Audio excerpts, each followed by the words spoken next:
Hi, Paul Hefty here with the Triangle O football system. We'll look at some defensive variations.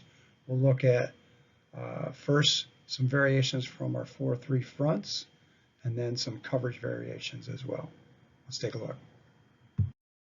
All right, let's quick go over our defensive front variations and calls, and then later on we'll actually go give you some visuals of them. First one is an under call. It's out of our 4-3.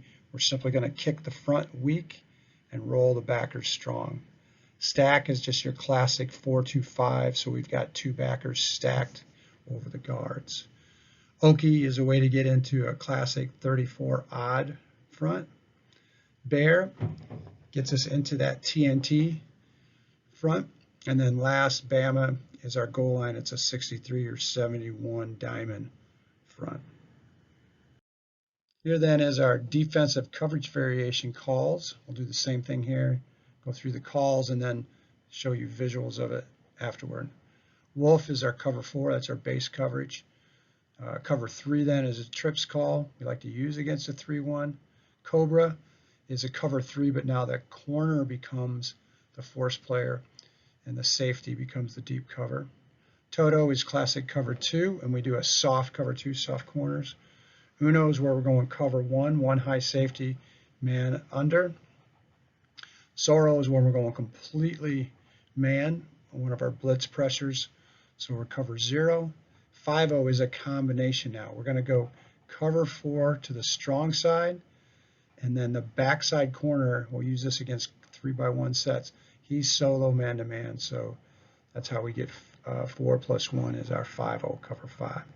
Sixers then is a combination of cover 4 strong and then cover 2 weak, 4 plus 2 getting us a cover 6. And then Eagles is a cover 8 where we're going to go 4 deep, 4 under, and only use a 3-man rush. All right, so here's a combination. This is an under front. You can see here we've got a double tight end. This is great against double tight end because the H essentially is a tight end. So we're going to go ahead and kick the front to the H side or the left away from the tight Y, and then the Sam rolls up on the outside hip of that tight end, and we'll kick the backers then over a stack position. Still in a cover 4 with our wolf. When we get into a stack, all we're going to do here now is you can see the nose guard and the tackle are going to line head up on the guards, and the Sam and the Mike in this case will stack over top of them. You can see we use what's called a Joel technique, meaning they're going to jam the outside leg, that's the tackle, and the nose tackle. And then the Mike and Sam have those A gaps. If we put a Jill technique call to it, the tackles and nose guard would take the A gaps inside leg, jam inside leg, and Sam and Mike would have the B gaps. Here's where we're rolling into an Uno. So we're going to be man under with the goat as the lone free safety 1 high. Here's stacked to a 3-by-1. So again, we're using the Jill technique here, jam inside leg, but we're going to go Uno one more time, roll into a man under, safety 3. Still got the nose tackle and tackle, the Mike and Will stacked. All right, 34 odd, we call it our Okie. Real simple, the D line just going to move over one gap to a head up technique. We'll get an odd front, but they'll slant back to their gap responsibility. You'll notice on the left there, the end we call an RE or a rush end. That means he's going to be up in a 2-point stance, but he's still a gap rush player. You're going to go ahead and you see we slide the backers then the opposite direction, and they're going to go ahead and be able to still have their gap responsibilities. So they slide away, backers slide away, and D-line slides towards the call, the strength, but we get slanting action out of the odd front. This is then our Toto.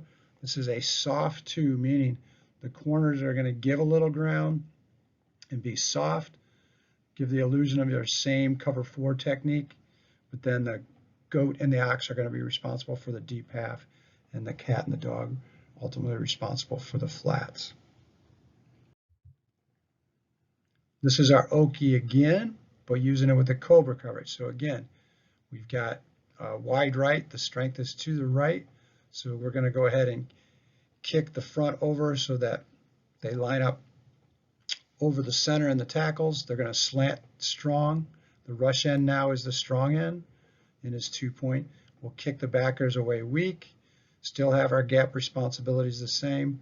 And now with the Cobra coverage, we're going to roll into a 3, but now you can see the the corner becomes the force player, and the ox takes that deep third.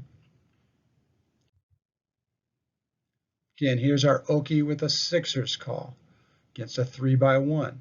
Again, Oki, we're going to kick the front strong so that we'll leave the guards uncovered and then slant to our gaps.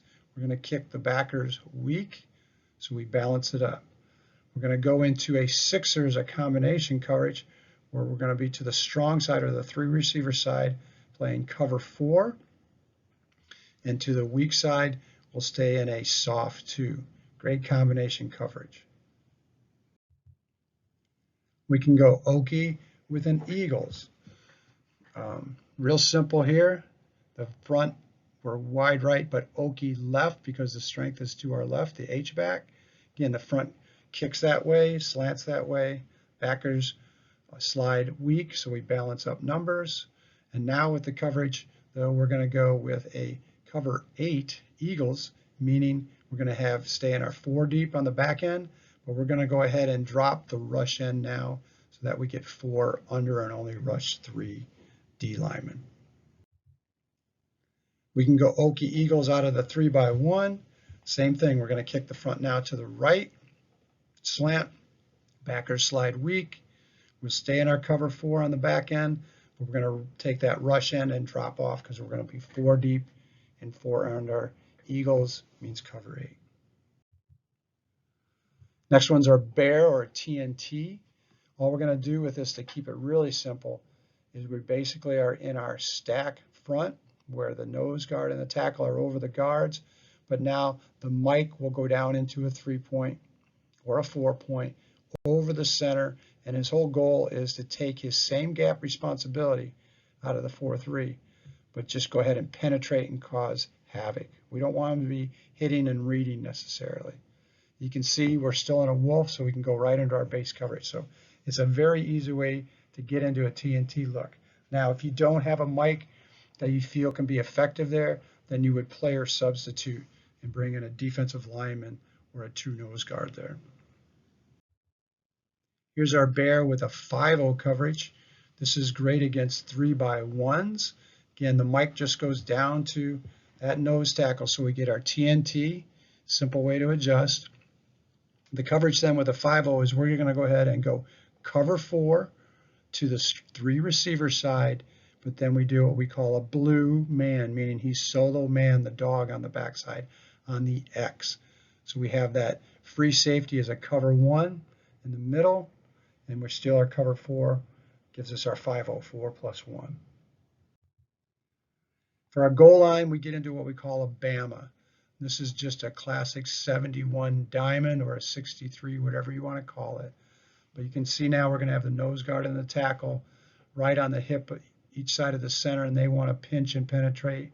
And then our ends are going to pinch and penetrate with our Will and Sam as the contained defenders off the tackles. We're going to bring the ox and the goat, the cat and the dog all up in press so that we're in cover 0, man all the way. The free player is the Mike. He does not have a gap. So again, you want to use this with an impact player at that Mike and let him just fly to the ball. Bama, Zorro coverage, cover 0. All right, here's an example of it from Penn State in 2016. They're in a Bama left, cover 0 against Wisconsin. You can see we've got everybody within 5 yards of the ball. Here's video of it now. This is where they actually stop them on a 4th and 1 to win the Big Ten championship. Clement. Did he get it? No! Here's Penn State again in that Bama right overload. Zorro coverage against Iowa. You're going to see a quarterback sneak on a 4th and 1. Here's a video of it. Watch him. Quarterback sneak. The Mike's the free player and makes the play. Sure right now. And Beathard trying to leap. He gets shoved back, and Beathard's not going to get there. Someone jumped over the top. I believe it was Cabinda. That is an awesome play by Cabinda. They missed him when he was gone. He shoved that big old head right in the middle of it. Watch him get the height. Right here. Watch him get the height and get up top and make it at its peak right there. Oh, that's awesome. You just don't see that stuff. That's a big-time football play. Nice timing, nice strike, and a great finish.